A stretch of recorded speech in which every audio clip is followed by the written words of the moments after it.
Te saludamos, Manolito. Buenos días, bienvenido. ¿Cómo estás? Buen día, Marité, ¿cómo va? Yo bien, ¿vos?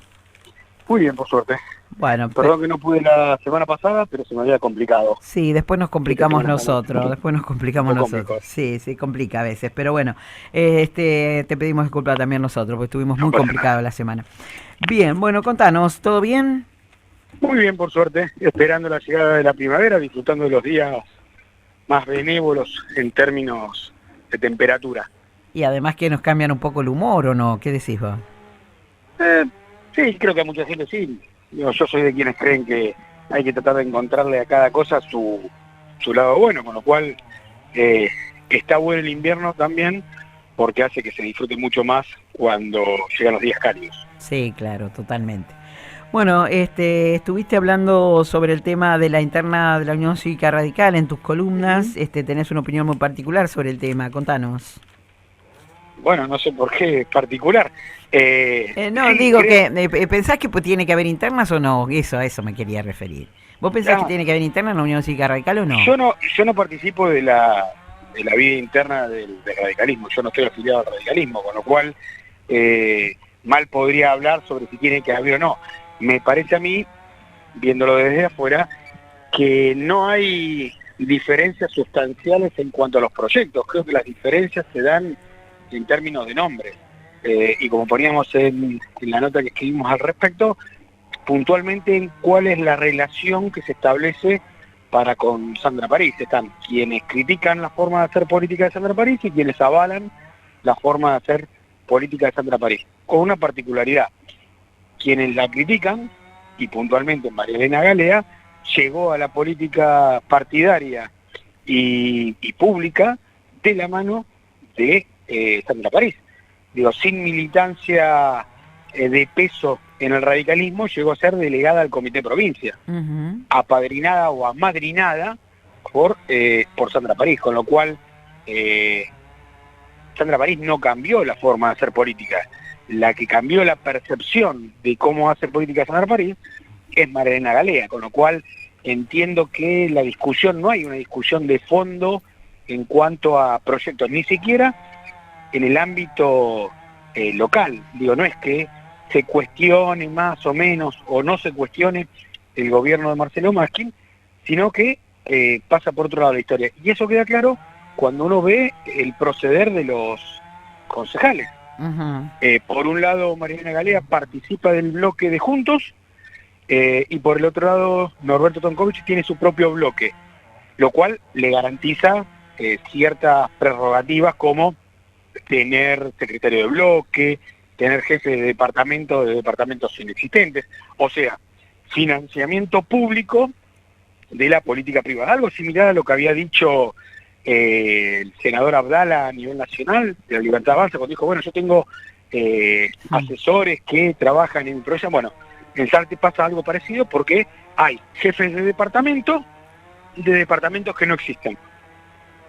Y esa posibilidad te la brinda el tener bloque por separado. Si Tonkovich formara parte del bloque de la lista con la cual llegó al Consejo Deliberante, no tendría posibilidad de tener secretarios y jefe de departamento. Entonces, en ese punto me parece que es muy difícil de explicarle a los vecinos por qué votar a una o a otra lista.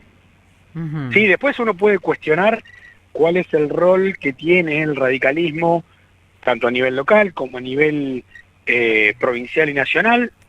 En mi opinión, creo que, como poníamos ayer en un artículo, hay que diferenciar el radicalismo de la Unión Cívica Radical, y creo yo que la Unión Cívica Radical tiene muy poco radicalismo, Ujú. eh, porque se termina convirtiendo en una máquina electoral que posibilita el acceso a puestos de gobierno o a empleos para quienes forman parte de esta maquinaria electoral. Basta ver las listas que componen cada una. En la lista que encabeza Jeremías Conti hay más preponderancia de quienes llegaron a tener empleo público hace 5 años atrás, cuando llegó Mauricio Macri Ujú. perdón, 5 no, 9 años atrás, cuando Sí. llegó Mauricio Macri a la presidencia de la Nación y María Eugenia Vidal a la provincia, y en la lista de Mariana Galea uno encuentra quienes tienen empleo público a partir de la llegada de Marcelo Másquina al gobierno local. Con lo cual, digo, no veo yo, y no sé si a otros vecinos ven eso, pero no se ve una discusión política. No hay una discusión. Entiendo que no va a haber una discusión ideológica porque deberían compartir ciertos criterios ideológicos, pero no se ve una discusión política. El radicalismo tiene reglas claras, tiene una carta orgánica que hay que cumplir, y cuando uno ve cómo proceden, encuentra que no se ajustan a lo que dice la carta orgánica. Por ejemplo, dice que los representantes tienen que, los afiliados que ocupan cargos, tienen que defender el ideario de la Unión Cívica Radical. Y yo desconozco cuántas veces se sentó formalmente Mariana Galea o Norberto Tonkovich para discutir con los afiliados qué postura llevar adelante en el Consejo Deliberante. Y a tal punto están equivocados con los conceptos que María Elena Galea dice públicamente que ella es representante de la Unión Cívica Radical, cuando la Unión Cívica Radical nunca la eligió como su representante. Porque, vuelvo al anterior, tienen una organicidad de funcionamiento, el radicalismo, que tienen reglas que cumplir. Hay reglas que respetar. Hay elecciones internas, si no hay elecciones internas, hay una asamblea de afiliados que da el aval para hacer determinadas cosas, y en el caso de ella puntualmente, nunca hubo una elección interna ni una asamblea de afiliados que la haya avalado para ser representante partidaria. Ella no es más que un afiliado radical. ¿Y quién sería representante partidaria? Norberto Tonkovich era representante del radicalismo. En su momento, el partido había decidido presentar una lista y Norberto Tonkovich integraba esa lista. Pero había una resolución orgánica detrás de eso.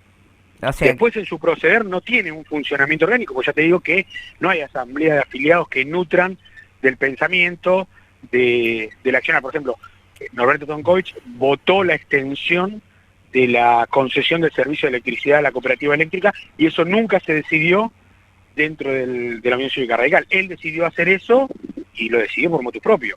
Entonces tampoco tiene un funcionamiento orgánico. Entonces, en la práctica vos ves que tienen procederes similares, de hecho comparten una misma lista a nivel provincial. Es una cuestión de egos personales, ¿estoy yo o estás vos? Digamos, si quiero estar yo y no quiero que estés vos. Claro. Me parece que la discusión no va mucho más allá de eso. Claro. De hecho, vos has estado en los últimos 2, 4, 6, 8 años, si querés. ¿Cuántas veces recibiste una gacetilla de prensa del Comité de la Unión Cívica Radical tomando postura sobre una situación determinada? Sí, he recibido, no sé, no me acuerdo ahora, pero alguna vez la he recibido, seguramente. Ya bueno, no lo recuerdo, te juro. Si que no la recordás y es alguna vez, quiere decir que no tiene un accionar político, y eso lo ves en múltiples casos. El radicalismo tiene una costumbre que cuando un afiliado va a acceder a un cargo público, le pide autorización al partido. Son cosas que a lo mejor hoy, para quien no participa de un partido o en esta época, no suenan muy entendibles, pero tienen que ver con cierta organicidad de funcionamiento para que haya coherencia en el accionar partidario. Te pregunto, fue con ignorancia, ¿hizo eso Ricardo Alfonsín, por ejemplo, que se fue del partido también? No, por eso digo, no le pidió autorización al partido para asumir de embajador en el Reino de España. Tampoco sé, hasta donde me consta, no, por ejemplo, si Fabio Pineda, que es afiliado radical, le pidió autorización al partido para asumir como subsecretario de la delegación de Lima, la Secretaría de Lima, o Lucio Vera como titular de la Dirección de Juventud. Cuando se ocupan cargos públicos, en el radicalismo se le pide una autorización. Hasta donde yo sé, no se pidieron ese tipo de autorizaciones. Entonces digo, es muy difícil entender cómo quieren conducir una formación política quienes no respetan las reglas del juego de esa formación política.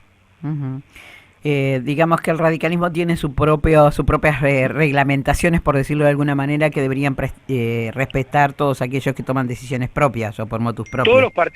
Todos los partidos tienen que presentar ante la justicia electoral una carta orgánica. Una carta orgánica en un partido político es como una suerte de constitución. Sí, donde se establecen las reglas del juego. Sí. Qué se puede hacer, qué no se puede hacer, Sí. qué ideas se defienden, qué valores se defienden. En el caso del radicalismo, por ejemplo, tiene la profesión de fe doctrinaria. Eso viene a decir, bueno, nosotros nos vamos a parar en este lugar del espectro político, vamos a defender estas ideas, vamos a procurar trabajar en función de estos objetivos. Pero se fue destiñendo con el tiempo, como en todos los partidos políticos, las doctrinas, ¿o no? Bueno, ahí está la cuestión de lo que yo te decía inicialmente, cuando buscaba distinguir entre la Unión Cívica Radical y el radicalismo. La Unión Cívica Radical es la contención electoral, el partido político, el radicalismo es la ideología, y en mi opinión, la Unión Cívica Radical cada vez tiene menos de radicalismo. Porque, por ejemplo, una de las cuestiones que enarbola la Unión Cívica Radical es que las bancas pertenecen al partido y no a las personas. Entonces, que si alguien no está dispuesto a ser parte del ideario y de los bloques de la Unión Cívica Radical, tiene que dar un paso a costado, porque la banca es de la Unión Cívica Radical, no de quien eventualmente la ocupa.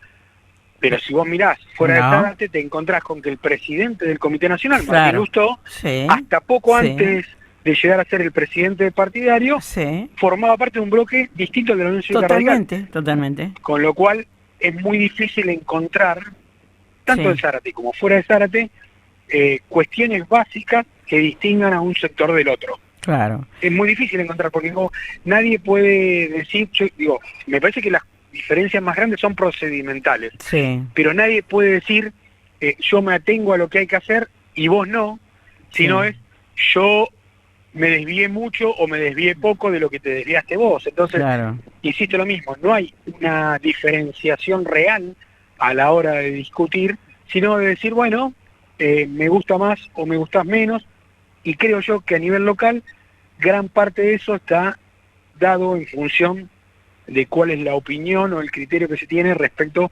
a Sandra París, que no es una cuestión diferente a lo que fue a lo largo de la historia del radicalismo en Zárate. En su momento también hubo un liderazgo fuerte como el que supo tener Sandra París, o que tiene Sandra París, con Pablo Manca, en donde muchas veces las diferencias estaban dadas en acompañamos o nos enfrentamos a Pablo Manca, y no había una discusión de fondo, aunque cierto es, había mucha más discusión que la que hay hoy respecto a qué rol jugar.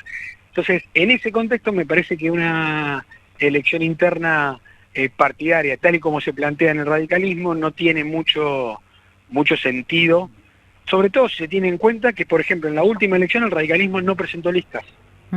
La Unión Cívica Radical no presentó listas en las PASO.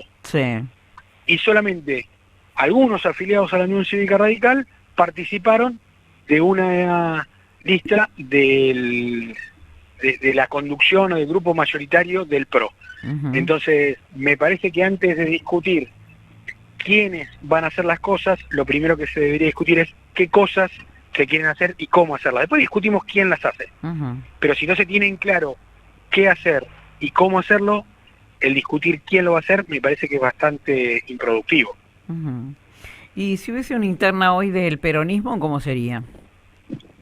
Bueno, en el caso del peronismo me parece que la situación es incluso más compleja, porque hay muchos más actores involucrados, porque tenés mucho más representantes con poder propio a la hora de poder sentarse a discutir alrededor de una mesa. Totalmente. Agustina Propato como diputada nacional, Sergio Berni como senador provincial, Abel Furlan como titular de la Unión Obrera Metalúrgica. Tenés mucho más, es mucho más... Leandro Matilla. Sí, pero con mucho menos poder que los tres que te mencioné anteriormente. Leandro Matilla, no sé hasta qué punto tiene autonomía de acción. Digo, me parece, yo lo veo más referenciado en el proceder de Abel Furlan y siguiendo los lineamientos de Abel Furlan que con criterio propio. De hecho, cuando va a las marchas se saca fotos con la bandera que dice Abel Furlan, conducción atrás.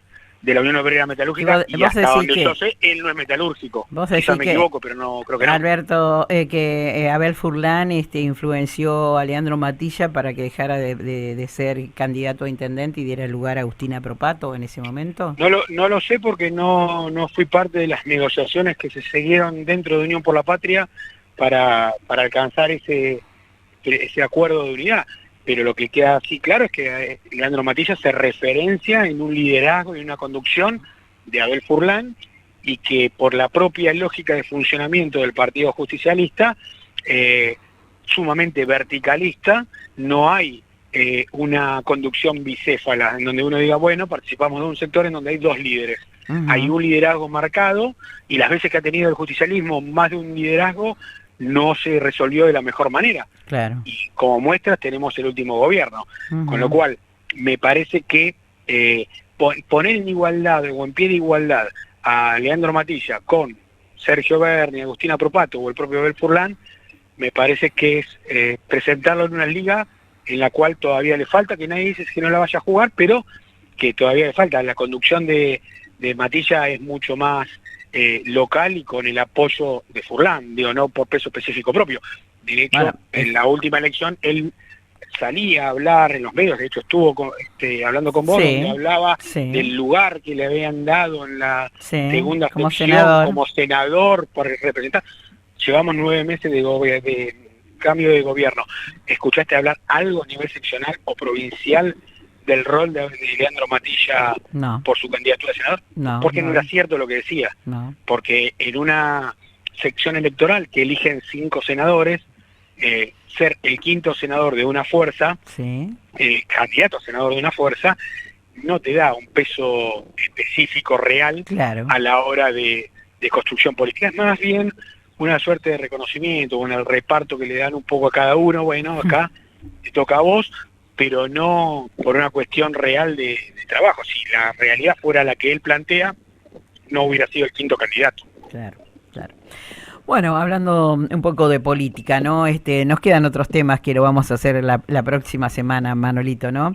Interesantes, digo, que estuve leyendo tus editoriales. Pero bueno, quería hablar de este tema porque, bueno, hoy tengo justamente aquí en el piso, en un ratito más va a estar con nosotros María Elena Galea, y seguramente después estará también el otro referente, ¿no? Dialogando con nosotros. Así que bueno. Jeremías Conti. Un tema solo para agregar, que me parece que es digno de mencionar. Desde hoy y hasta el viernes, Zárate tiene por primera vez una mujer al frente del departamento ejecutivo. Natalia Blanco es la intendente del partido de Zárate, porque Marcelo Maskin se tomó licencia para participar de un evento de la Organización Internacional de Energía Atómica en Viena, en Austria, así que me parece que es para destacar. Primera vez en la historia, vamos a decir, ¿no? Que una mujer está al frente de la municipalidad de Zárate, ¿no?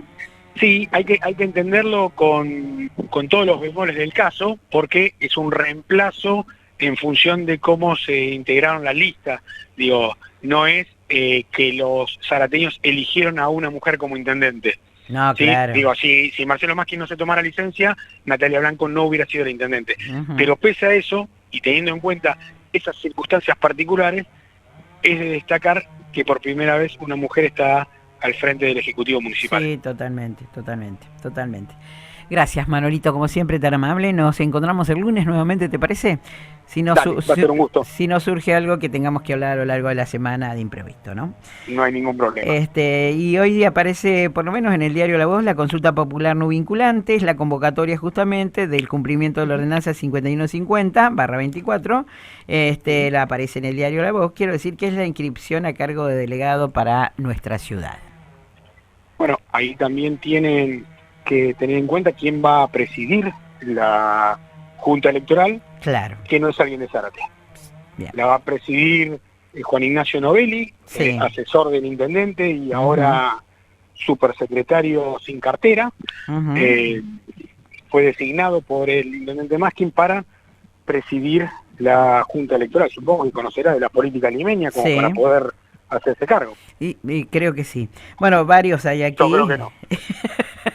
Hay varios aquí que no sé si conocen la política limeña, pero bueno, ¿qué querés que te diga? Bueno, al menos viven en Lima, eso ya les da campo de ventaja respecto a Novelli. No, Que ni pero siquiera vive en ¿quién? Zárate. ¿Quién vive en Lima acá? Bueno, en la Junta Electoral. No, los candidatos, los que Los se van a presentar candidatos, a los como candidatos candidatos, sí, claro. sí, pero bueno, el único que vive en Lima de la Junta Electoral Municipal es Lucas Castiglioni, el resto es zarateño, de todas las personas No, que está bien, pero a ver, el caso de Novelli ni siquiera está empadronado en el distrito de Zárate, Ah, bueno, claro. digamos. No, Bueno, eso es otra cosa, eso no lo sabía, pero bueno, bueno. pues yo digo, cuando yo me refiero a no es de Zárate, no es que Ajá. no nació en Zárate o que vive hace poco en Zárate, no está empadronado en Zárate. Ah, claro, claro. Con lo cual, el grado de pertenencia para con el distrito, Sí, a ver, uno nace donde nace, es una circunstancia. sí, claro. Después uno elige, en la medida de las circunstancias y de las posibilidades, donde quiere vivir.